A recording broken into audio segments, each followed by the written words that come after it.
What's up, guys? Chemist here for Meanwhile in the Man Cave, where we take a look at all things pop culture, games, toys, or anything we think is cool. And today we are taking a look at the Marvel Select Beta Ray Bill, otherwise known as Beta Ray Thor. Now, those not familiar, Beta Ray Thor, Beta Ray Bill, that is, appeared back in Mighty Thor number 337 back in November of 1983. Now, in that particular book, he was introduced as the first character outside of the Norse pantheon to be able to wield Thor's hammer. So it was kind of a big deal back then when he first appeared. Let's take a look at the box here. Start out. This is like old school type boxes here. They haven't kind of like moved up to the times like NECA and McFarlane have. But figure looks pretty cool. It's a pretty large figure. Take a looking at the side. We've got some artwork from the comic on here. Picture of the character itself, which is an alien called from the race called the Corbinites, I believe, in the books, and more of the same artwork on the side. Other than that, not too much out to see on the box. So let's not waste any time. Let's get this thing open and take a look. All right, we got the zip ties off. We got the basically the blister pack off. So inside here, on the back, this is actually pretty cool. You've got basically a spinning hammer for him to basically hold. So just give the appearance that he's spinning the hammer around, which would be Stormbreaker. That's pretty cool. And you got a stationary hammer in here. Just have him hold if you don't want him like swinging it or whatever. And the plastic on the bottom of this, it's slightly flexible. Would have been cooler if it maybe been like a leather or something, or a pleather, but it's not. But other than that, the hammer feels pretty good.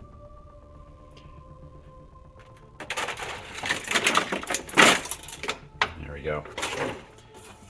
The zip ties, figure itself, piece of plastic out of the back there, looking pretty awesome. Didn't know this thing was even coming out. Diamond Select popped a picture of it on Instagram, looked pretty cool. But let's see, articulation wise, you've got some swinging here at the shoulder. Now you're gonna have some restriction there because these shoulder pads that are up here are gonna block a lot of that movement. So you can go out, but it's not gonna be a lot of up and down motion on that, even in the swinging back type thing, because you've got his cape blocking that. You can come back a little bit more with this arm, it seems like, but being in the position that cape, you really can't come back too far with this, with his right arm. Now, but his elbow joints seem to be pretty stiff, but they do move. Not quite as nice as what you get with the McFarlane figures, or even some of the NECA, where you have a double joint right here at the elbow. You don't have that with him, it doesn't seem. There's not a lot of range of motion there either. Now at his hands, you got little, you can twist it, and it does seem to be a hinge here. It seems to be very limited in your range of motion there as well. So you're going to be kind of restricted in what you can kind of do with this as far as, oh, actually, here's something I didn't notice before. Actually, at his elbow, you can actually twist it a little bit. So in that respect, that's kind of cool. Let's see if we can move his. Yeah, okay. We can work with that a bit. So that's kind of cool that they don't have with the McFarlane figure so much. So now going down here, we get a little bit of motion here at the abdomen, right underneath here. You can twist him a little bit there. These seem to be these straps here are independent and come out above his body, so you can kind of get that twisted motion in there. And this kind of disguises the hinge in here too, which is kind of nice. All right. Down at his legs, you can go out and back and forth, and then it hit his knees. They're stiff, but they do move back. Doesn't appear to be any double joints there though. And his foot, no side to side, well, a little bit of side to side motion it looks like. Not a ton, but he's got some. And no toe movement there. So, all that being said here, we're going to get him into a pose and then take a roundabout look at him. Before we forget, his head motion. Basically side to side here. Again, not a lot of motion because this headdress here basically goes all the way down and you don't get a lot of, there's not a lot of room to maneuver with that. So, and a little bit of side, a little bit of front and back for nodding. Have him look at or forward, down or up, But other than that, not a lot of motion. So, again, let's get him into a pose and see how he looks. All right, guys, let's give you some scale on this figure. Now, looking here to the top of his headdress. Let's see. You're probably talking about 9.5 inches here. From his feet to his headdress. Other figures kind of give you an idea. McFarlane does a mega figure size, mega figs he calls them. They're just a larger scale. His normal ones are 7 inches. This is 9.5 inches. Got 2.5 inches over the top of his normal size figures. The mega figs are bigger than that, but this is almost that size, really. So I'm going to give you like a kind of a sense of scale with that. I don't know if you watched our previous video with Necron that we've been doing during the Blackest Night storyline figure collection. So let me show you a little comparison there. So here you are. There's Necron in the back, and as you see, really, Beta Ray Bill here is not that much shorter. Pretty close to a mega, to a mega fig scale.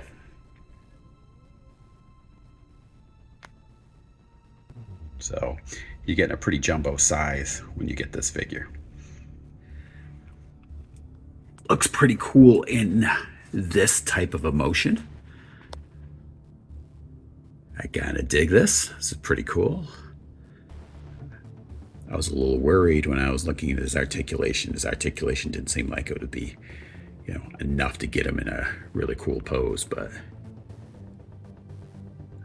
I really like the spinning hammers. Kind of goes really nice with this. And it's kind of hard to tell in this video, but if you look at this, so the spinning motion around here has the hint of gold in the, kind of like the ghost images of the hammer, just to give it that extra little appearance that is swinging around. And as you look, it actually loses that gold as you're going around the circumference of this thing. That's pretty awesome. Kind of a nice little touch there. But figure itself here looks pretty damn cool. You can get them in a pretty good pose for this type of emotion here. Not really going to be a toy so much. This is definitely a shelf piece. That's all I want them for anyway. Now, if you've got the skill for it, I know a lot of you guys out there do, I would touch up the headdress here, with some paint. That way you can kind of separate the, kind of like the hair or whatever that is up there. It would make it look a little nicer. Now going around, you've got his cape. Shading's not bad on that.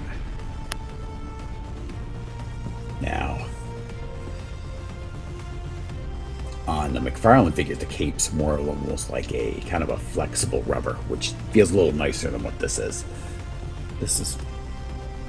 It has some pliability to it, but I do prefer the material on the McFarlane capes that we've had on these more recent figures. But overall, still looks good.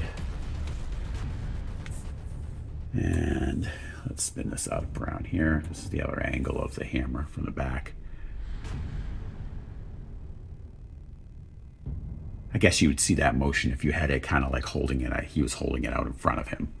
But I believe when I have him posed, I'm going to leave it in a pose similar to this. I was thinking I might have him holding the stationary hammer, but I definitely think I'm definitely digging this spinning hammer motion. And looking at his face, again, if you've got the ability to give it a little bit of dry brush work in here, you can accent the shading and everything in his face. Probably help add to that a little bit. Again, with the marble type stuff, that's probably one of the biggest things I would add to it. And honestly, even some of the McFarlane stuff, the DC stuff. A little more. NECA has the shading down pretty nice with theirs. But still, overall, I really do like this figure. Pretty darn cool.